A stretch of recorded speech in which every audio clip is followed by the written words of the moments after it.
Hello, नमस्कार दोस्तों। मेरा नाम राहुल सागर है और स्वागत है आप सभी का मेरे YouTube channel study with Rahul Sagar में। देखिए दोस्तों, एक बहुत ही इम्पोर्टेंट मुद्दा जो बीपीएससी ट्री 2.0 शिक्षक भर्ती जो लाई गई है बिहार सरकार के द्वारा, उसमें एक बहुत बड़ा मुद्दा ये उठ कर के आ रहा है कि CTET appearing plus BEd appearing और फिर प्लस जो डीएलएड अपीयरिंग बच्चे हैं, क्या उनको इस शिक्षक भर्ती में मौका मिलेगा या फिर नहीं। देखिए, आपने देखा होगा अलग अलग तरीके से जो बच्चे हैं वो धरना प्रदर्शन भी कर रहे हैं, ट्विटर कैंपेन भी चला रहे हैं और अलग अलग तरीके से एप्लीकेशंस भी उनके द्वारा लगाई जा रही हैं। उनमें से एक एप्लीकेशन आपके सामने मैं रखता हूँ। देखिए, ये आप सामने देख पा रहे होंगे, ये कुछ बच्चों के द्वारा जो चाहते हैं कि जो सीटेट अपीयरिंग बच्चे हैं, उनको मौका दिया जाए बीपीएससी ट्री 2 में। और कहीं न कहीं ये जो चीज़ें हो रही हैं, ये एक हेल्पफुल साबित होंगी, अ, ताकि आपको जितने बच्चे सीटेट अपीयरिंग हैं या फिर बीएड अपीयरिंग है, फिर प्लस डीएलएड अपीयरिंग बच्चे हैं, उनको शामिल करने में कहीं न कहीं एक रामबाण साबित होने वाली हैं। ठीक है दोस्तों, देखिए हम पहले इस एप्लीकेशन लेटर को पढ़ लेते हैं। ठीक है, सेवा में श्रीमान अध्यक्ष महोदय, बिहार लोक सेवा आयोग बीपीएससी के जो चेयरमैन हैं, विषय है बिहार लोक सेवा आयोग द्वारा आयोजित बीपीएससी ट्री 2 में सीटेट अपीयरिंग के मौका देने के संबंध में। महोदय, सविनय निवेदन है कि बिहार लोक सेवा आयोग द्वारा द्वितीय शिक्षक भर्ती का आयोजन किया जा रहा है। बीपीएससी द्वारा परीक्षा फॉर्म भरने का निर्धारित समय 3 नवंबर से 14 नवंबर तक रखा गया है। महोदय, मैं आपको अवगत कराना चाहता हूं कि बीपीएससी ट्री 1 परीक्षा में वर्ग 1 टू 5 से माननीय सुप्रीम कोर्ट द्वारा बीएड को अमान्य घोषित कर दिया गया। महोदय, ट्री 1 परीक्षा में वर्ग 6 टू 8 की रिक्ति नहीं थी, जिससे कि हमारे बहुत से बीएड अभ्यर्थी ट्री 1 परीक्षा की तैयारी के दौरान सीटेट पेपर 2 के परीक्षा पर फोकस नहीं कर पाए और बहुत से अभ्यर्थी सीटेट पेपर 2 फॉर्म भी नहीं अप्लाई कर पाए थे, क्योंकि सारे छात्र इस बात से बिल्कुल अवगत नहीं थे कि ट्री 1 में 1 टू 5 से बीएड वालों को अमान्य घोषित कर दिया जाएगा। चूँकि अब बिहार सरकार द्वारा वर्ग 6 टू 8 में लगभग 32,000 रिक्तियाँ निकाली गई हैं, जिसके लिए सीटेट पेपर 2 अनिवार्य है। सीबीएसई द्वारा आगामी सीटेट दिसंबर में निर्धारित है और बीपीएससी ट्री 2 की परीक्षा भी दिसंबर में निर्धारित है। महोदय, आपसे विनम्र निवेदन है कि जिस प्रकार ट्री 1 में सीटेट अपीयरिंग वाले अभ्यर्थियों को ट्री 1 में शामिल होने का मौका दिया गया था, उसी प्रकार ट्री 2 में भी छात्र हित को देखते हुए दिसंबर सीटेट वाले अभ्यर्थियों को शामिल होने का मौका मिले। आपके इस निर्णय से हमारे बहुत से छात्र का जीवन सफल हो जाएगा। इसके लिए सारे विद्यार्थी सदा आपके आभारी रहेंगे। देखिए, इसमें जो चीज़ें कही जा रही हैं, देखिए आपने देखा होगा, बीपीएससी के द्वारा नोटिफिकेशन जब ट्री 1 का जारी किया गया था, तो उसमें बीएड वालों को भी मान्य माना गया था 1 टू 5 के लिए। ठीक है, लेकिन 11 अगस्त 2023 के फैसले को जारी करते हुए बीपीएससी ने बीएड को बाहर कर दिया। ठीक है, और उन्हीं दौरान जो सीटेट का एग्जामिनेशन था, उस सीटेट का जो एग्जामिनेशन था वो बच्चे नहीं फिलअप कर पाए। ठीक है, और मतलब उसकी तैयारी में भी नहीं लग पाए थे। तो कहीं न कहीं ये जो चीज़ें हैं साफ़ नज़र आ रही हैं कि बीएड वाले जितने भी बच्चे हैं, उनके साथ एक तरीके से अन्यायपूर्ण व्यवहार हो रहा है। देखिए, एक तो आप के सामने नौकरी, कुछ बच्चे ऐसे थे, आपने देखा होगा कि उनके साथ इस तरीके का अन्यायपूर्ण व्यवहार हुआ है। वो कट ऑफ से भी 20-20 30-30 नंबर फालतू लाने के बावजूद भी उनको बाहर कर दिया गया है। ठीक है, हालांकि वो सुप्रीम कोर्ट का जजमेंट था, उसके खिलाफ कुछ नहीं कह सकते, बट जो गलत है वो गलत है। एनसीटी का गजट जो 2018 का था, उसको अमान्य करार दिया गया, लेकिन लाया गया था वो सरकार के द्वारा। और जिन बच्चों ने 2018 के नोटिफिकेशन को देख करके जो चीज़ें की, ये बीएड की थी, उनकी कहीं से भी कोई गलती नहीं थी। तो इस बार तो उन बच्चों को लिबर्टी दी जानी चाहिए थी ट्री 1 में। और अब ये जिस तरीके से गुहार लगा रहे हैं, जो सीटेट अपीयरिंग बच्चे हैं, जो बीएड के जो अपीयरिंग बच्चे हैं, उनको जब पहली शिक्षक भर्ती में मौका मिलने के बावजूद उनको हटा दिया गया है, तो क्यों ना इसमें कुछ लिबर्टी दे दी जाए। तो ये साफ-साफ तो देखिए चीज़ें तो नज़र आ रही हैं। हालाँकि देखिए, जिस तरीके से गुहार लगाई जा रही है, साफ ज़ाहिर करती है कि जिस तरीके से बच्चों के साथ पक्षपातपूर्ण व्यवहार हो रहा है, और चाहे वो कोई भी हो, डीएलएड वाले बच्चे हों या फिर बीएलएड वाले बच्चे हों, तो कहीं न कहीं ये चीज़ें साबित हैं कि सीटेट अपीयरिंग बच्चे, फिर प्लस बीएड और डीएलएड अपीयरिंग बच्चों को भी मौका दिया जाना चाहिए। ठीक है, एक चीज़ और आप सामने देखिए, क्योंकि किस-किस तरीके से बच्चों के द्वारा ये जो बीपीएससी के चेयरमैन हैं, उन अतुल प्रसाद जी, उनके लिए किस-किस तरीके से उनसे गुहार लगाई जा रही हैं, आप सामने स्क्रीन पर देख पा रहे होंगे। एक मैसेज है, बड़ी संख्या में शिक्षक भर्ती हेतु वैकेंसी निकालने की नीतीश तेजस्वी सरकार को बहुत-बहुत बड़ा धन्यवाद। लेकिन बीपीएससी ट्री 2.0 को लेकर बिहार सरकार को इतनी हड़बड़ी क्यों है? देखिए, जब बिहार शिक्षक भर्ती ट्री 1 में CTET appearing plus BEd appearing को भी मौका दिया गया था, तो क्यों नहीं इन अ, ट्री 2 में भी दे दिया जाए? देखिए, एक तरफ तो आप कहते हैं लोकतांत्रिक सरकार और लोगों के लिए सरकार, लेकिन उसी तरफ देखा जाए तो वहीं पर लोगों के साथ अलग तरीके से एक पक्षपातपूर्ण व्यवहार। जब तुम पहले से ही डिसाइड कर चुके हो, जो पहली वाली जो परीक्षा हुई थी, उसमें भी तुम मौका दे चुके हो, तो इसमें देने में क्या हर्ज है? ठीक है? 1 महीने बाद भी वैकेंसी निकलती तो कौन-सा पहाड़ टूट पड़ता। देखिए, और जिस तरीके से बीपीएससी के द्वारा बहुत जल्दी में वैकेंसीज़ को फ़िल अप किया जा रहा है। देखिए, आपने देखा होगा कि एग्ज़ाम का पैटर्न चेंज और एक 1 महीने के बाद, मतलब कि 1 महीने का टाइम केवल तैयारी के लिए, ठीक है? हालाँकि वो चीज़ें अलग हैं, बट देखिए सोचने की बात है ना, 1 महीने का टाइम केवल तैयारी के लिए दिसंबर में, इतनी हड़बड़ी क्यों है? किस तरीके, मतलब चाहते क्या हैं लोग ये? पहले एक बार अच्छे से बीटेट करवा लेते, भई बिहार टेट करवा लेते, क्योंकि काफ़ी बच्चे ऐसे हैं और फिर उसके बाद सीटेट भी हो जाता। अब फॉर्म आए हुए हैं, ठीक है? दिसंबर में ही सीटेट हो जाएगा, जनवरी में, सॉरी, जनवरी में सीटेट है और फिर प्लस बीटेट भी आप करा लेते, ये कंडक्ट करा लेते उसको, तो कुछ बच्चे अप्लाई करने के लिए एलिजिबल हो जाते। पता नहीं अब उसके बाद अब क्या, कब भर्ती दोगे? ठीक है ना?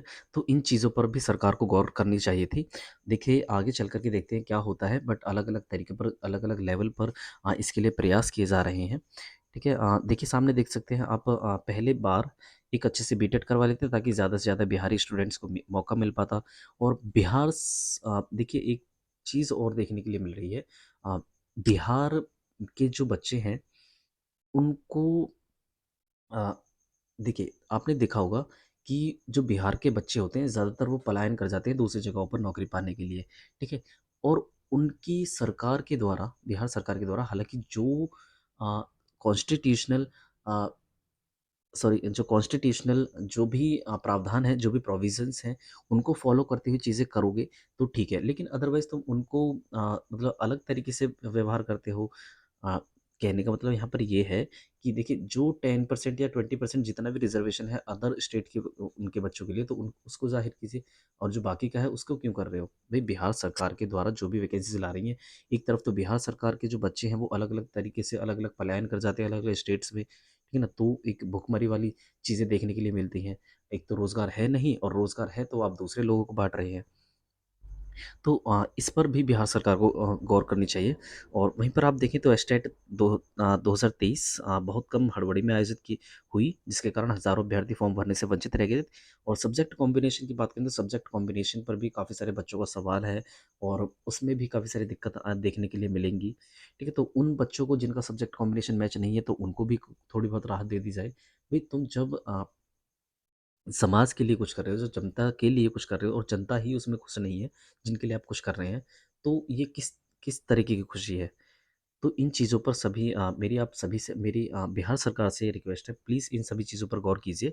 और वहीं पर देखा जाए तो सीटेट अपीयरिंग में मौका देते ही ट्री 1 में 1 टू 5 में बीएड वालों को बाहर किए जाने के बाद 6 टू 8 की वैकेंसी निकालने की बात कही गई थी। लेकिन जब ना बीटेट आयोजित करवाई गई और ना ही सीटेट अपीयरिंग में मौका दिया गया, तो फिर इन लोगों को न्याय कैसे मिलेगा? 6 टू 8 में सब्जेक्ट कॉम्बिनेशन की बेवजह बाध्यता रखी गई, जिसमें छूट देनी चाहिए। बीसीए वालों को 6 टू 8 में मौका देना चाहिए। ट्री 1 में 1 टू 5 में अधिकतम उम्र सीमा में छूट दी गई थी, लेकिन ट्री 2.0 में 6 टू 8 में अधिकतम उम्र सीमा में छूट क्यों नहीं दी गई? और वहीं पर बात करें तो एज लिमिट, ये मतलब जो पहले क्या था, पहले ट्री 1 में एज के लिए भी रिलैक्सेशन था, लेकिन इसमें एज रिलैक्सेशन भी नहीं है। तो पता नहीं बिहार सरकार क्यों इतनी जल्दी में है? देखिए, आपने ये चीज़ें तो आप समझ गए होंगे। आपको पता होगा कि जो बीपीएससी ट्री 2.0 है, उसमें माध्यमिक अ, सॉरी 6 टू 8 वर्ग के लिए जो पद हैं वो 31,982 हैं। जल्दी देखिए, जल्दबाज़ी किस तरीके की, पहले इनके द्वारा कहा जाता है कि 16,140 पद हैं, इनको घटा कर के आधा कर दिया जाता है, लेकिन फिर उसके बाद आता है कि 31,982 पद ही हैं। तो पता नहीं ये बिहार सरकार के द्वारा इतनी जल्दी क्यों की जा रही है? मान रहे हैं चुनाव आ रहे हैं, और उनमें आप अच्छा प्रदर्शन करने के लिए एक चीज़ कर सकते हो, बट गड़बड़ी किस बात की है? क्यों जल्दी इतना? जब आप रोज़गार दे रहे हैं तो एक एक जो भी चीज़ें सही तरीके से आयोजित की जाएँ ना, जो भी चीज़ें चल रही हैं, 31,000 6 टू 8 वर्ग के लिए हैं। माध्यमिक विद्यालय की बात करें तो टीजीटी वाली पोस्ट के लिए बात करें तो 18,877 पद हैं, और विशेष अध्यापकों के लिए बात करें तो कुल 270 पद हैं, और वहीं पर बात करें तो 11th और 12th मतलब कि पीजीटी के लिए 18,577 पद हैं। देखिए, ये चीज़ तो जो चीज़ें काबिल तारीफ़ है बिहार सरकार की, देखिए हालाँकि जिस तरीके से आप देख सकते हैं अलग-अलग स्टेट में, तो यूपी जैसे स्टेट में वो केवल राशन तो दे देते हैं, बट नौकरी देने की बात आती है तो वो चुप लगा जाते हैं। देखिए ये चीज़ें तो आप समझ सकते हैं ना कि अगर यूपी वालों के पास अगर नौकरी होगी तो वो राशन तो खुद खरीद लेंगे। तो अलग-अलग तरीके से सरकारें खेल खेल रही हैं, पता नहीं क्या चाहती हैं, रोज़गार देते नहीं हैं और रोज़गार देते हैं तो उनमें भी अपनी मनमानी करते हैं। ठीक है, देखिए आपको पता होगा परीक्षा का पैटर्न भी चेंज हो गया, जिसमें से लैंग्वेज का जो पोर्शन है वो 30 अंक का है जो क्वालिफाइंग नेचर का है, और उसमें से 40 नंबर का जीएस होगा, जिसमें मैथ्स, रीजनिंग और ईवीएस प्लस जनरल स्टडीज़, ठीक है ना, वो सभी आएंगी। और 80 नंबर का जो वो पोर्शन होगा वो आपका सब्जेक्ट कंसर्न से रिलेटेड होगा, मैथ्स या साइंस, और या फिर लैंग्वेज होगा जो भी आपने चुनी होगी, या फिर प्लस एसएसटी का होगा। ठीक है, वहीं पर बात करें डेट से रिलेटेड जो तिथि हैं वो आप सामने देख सकते हैं। जो भी आवेदन है कब से कब तक फिलअप कर सकते हैं। ऑनलाइन आवेदन प्रारंभ करने की जो तिथि होगी वो 10/11/2023 होगी, और आवेदन भरने की अंतिम तिथि 25/11/2023। देखिए इसमें ना एक चीज़ मैं आपको क्लियर कर देना चाहता हूँ, समझने की कोशिश कीजिए कि आप ना इस बार ये जो बीपीएससी ट्री 2.0 भरने जा रहे हैं फॉर्म फिलअप करते समय, कोशिश कीजिए कि गलती की गुंजाइश बिल्कुल भी ना हो, क्योंकि इस बार जिस तरीके से बिहार सरकार जल्दबाजी में लग रही है, तो ये जल्द ही इस भर्ती प्रक्रिया को भी ख़त्म करेगी। और देखा जाए वहीं पर भी तो इसमें गलती की गुंजाइश तो कम करनी ही है, और इस तरीके से फॉर्म भरना है ताकि आप किसी भी तरीके के पछड़े में ना पड़ें। ठीक है? और इसीलिए मैं आप सभी से रिक्वेस्ट करना चाहूँगा, एक-एक पॉइंट को, एक-एक जो भी वर्ड है, उन सभी को अपने डॉक्यूमेंट के आधार पर फिल अप करें, और बड़ी ही सावधानीपूर्वक इन चीज़ों को करें। ठीक है दोस्तों? तो हाँ, हाँ, देखिए सीटेट अपीयरिंग और बीएड अपीयरिंग की बात करते हैं। देखिए, हो सकता है मौका दे दिया जाए, लेकिन देखिए चीज़ें बदलने में समय नहीं लगती हैं। और वहीं पर देखा जाए अतुल प्रसाद जी जो बीपीएससी के चेयरमैन हैं, अपने निर्णयों को लेने में, और एक तरफ से देखा जाए तो जनता के भले में भी काफ़ी सारी चीज़ें वो एक तरीके से क्लियर कट फैसला दे लेते हैं। लेकिन देखिए देखने के लिए क्या मिलता है, बट हो सकता है कि CTET appearing plus BEd appearing को मौका मिल जाए। मिलेगा कब? जो आपके द्वारा संघर्ष किया जाएगा, ठीक है? तो उसमें जिस तरीके से आपका प्रदर्शन जारी है, ट्विटर कैंपेन जारी है, अपनी इस बात को अतुल प्रसाद जी और बीपीएससी के जो चेयरमैन हैं, बीपीएससी तक अपनी बात को पहुँचाइए, और अलग-अलग तरीके से इसमें भाग लीजिए, ताकि जो भी ये जो मौका है, आपके हाथ से जाए ना। देखिए, ये चीज़ तो आप सब समझते हैं, क्योंकि अब वैकेंसीज़ आई हैं, काफ़ी समय के बाद आई हैं, ले और अब के बाद जिस तरीके से ये जो भर्ती प्रक्रिया चल रही हैं, 1,70,000 पदों में से 1,20,000 ट्री 1 में हो गया। फिर उसके बाद 17,000 पदों पर कुल, मतलब एप्रोक्सीमेट कह सकते हैं हम, ये 17,000 पदों पर अब हो जाएगी।